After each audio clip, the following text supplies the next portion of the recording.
you of three different mass transit systems going from Caddy and Lansing to Michigan Flyer across the state to AATA here. I was able to comment her on behalf of the entire legislature, whereas if this mass transit did not exist, I would be basically shutting confined to my apartment or reliant on my family bleeding things off the system.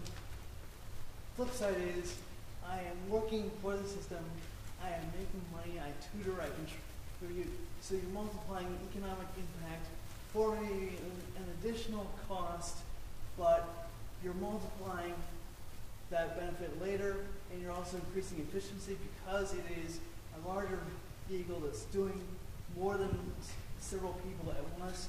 And I'll give you a case in point. My project that got me on the scene was when we had the CATA millage that was going to reduce service to 6 to 6 Monday through Friday and basically shut down all of East Lansing and the colleges and universities there.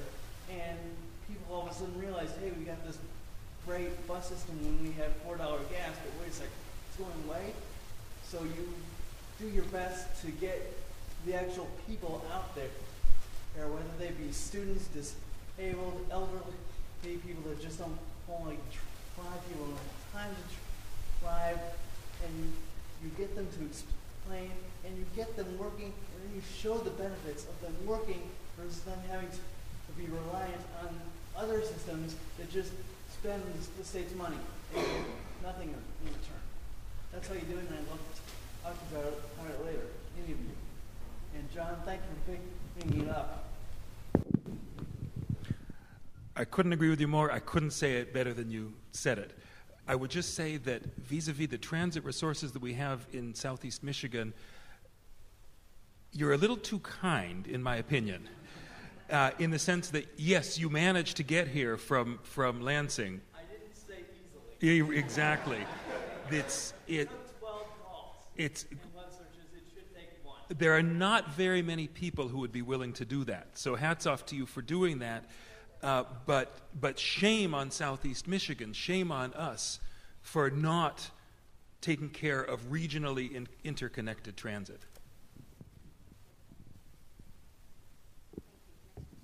My name is Jim Schultz.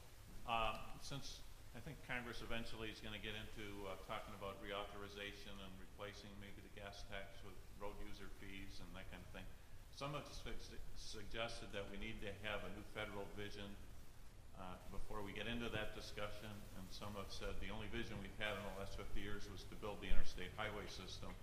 So I'm wondering if anybody has any comments on what that vision would be, if it's concrete or if it's more policy. Well, first, thank you for bringing the road user fee up. We have to move in that direction, and it's going to be devilishly complicated politically to do so, but it's imperative. Our financial model for transportation in the United States is completely broken. Oregon was the first state with a gas tax, and we hope we can be the first state to shift to the road user fee. At least some of us do. I think the new bill, T for America spoke yesterday. I think there is going to be the beginnings of a new vision in the new bill. Whether it'll be as visionary as the people in this conference want it to be, I sincerely doubt. But I don't think it can be more concrete. I think we have a system now that's we can't maintain and doesn't work for the economy we have today, doesn't work for the society we have today, and we need a radically different system. So it can't be more concrete.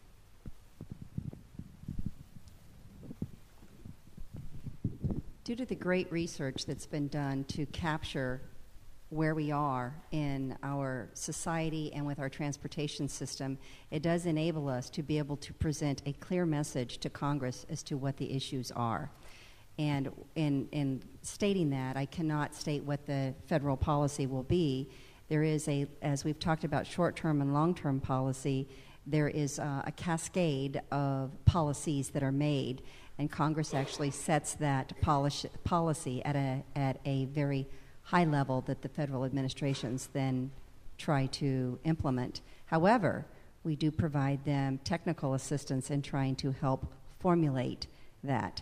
Where we are right now is that we are supporting an 18-month extension of the current authorization to allow time to make sure that we get our message clear. And as Peter mentioned, there is a lot of discussion moving towards a performance management system of the system and how it operates. And I say system. We Americans aren't inclined by temperament to look outside our borders for visions, but I'd like to do that.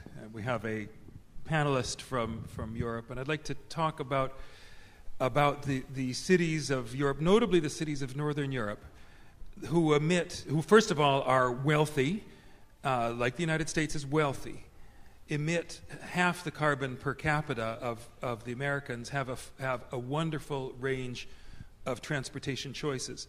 There's a myth that I want to dispel, and the myth is that Europe grew the way it did because it had to, because it's dense.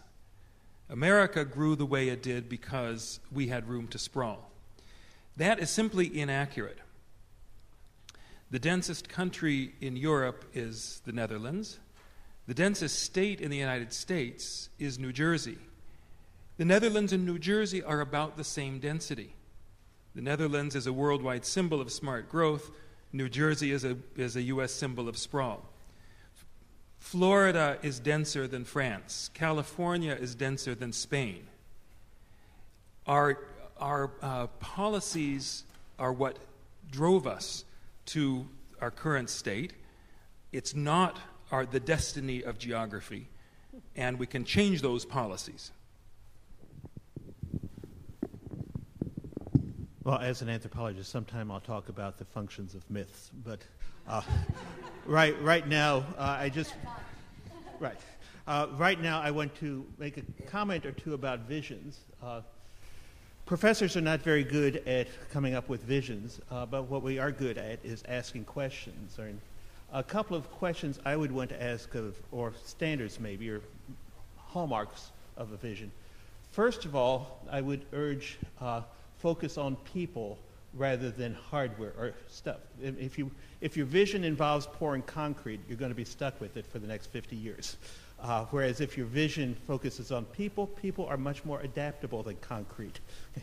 I guarantee you. But the other part is modularity. Okay? In other words, I love Peter's statement about unsustainable massive system. We do have this massive system, and massive systems are hard to change. Whereas if you create modular systems and you discover that some piece of it over here is not working quite so well, you can change that one piece without changing the whole thing. So accessibility, sometimes we talk about appropriate technology. I like to talk about appropriatable technology, technology that people can wrap their arms around, which excludes the interstate highway system.